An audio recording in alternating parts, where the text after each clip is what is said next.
আসসালামু আলাইকুম ইউটিউবার ভাই যারা আছেন, ছোট ছোট ইউটিউবার আমার মতো।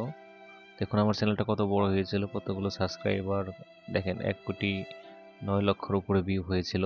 তারপরে দেখেন আমার ভিডিওগুলো ভিউজ কতটা, অনেকটাই ভিউজ আমার ভিডিওগুলোতে 30, 40, 50, 100, 7 মিলিয়ন পর্যন্ত আছে ভিউজ।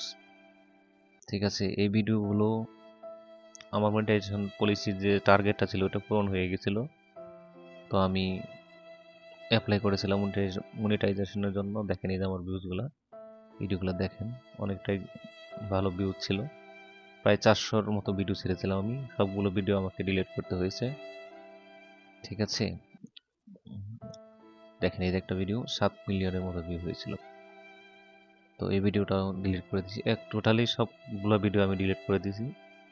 কারণ এটা তার আমাকে ইউটিউব মনিটাইজেশন পলিসির আওতায় পড়ে না, যার কারণে এরকম ভুল আপনারা করবেন।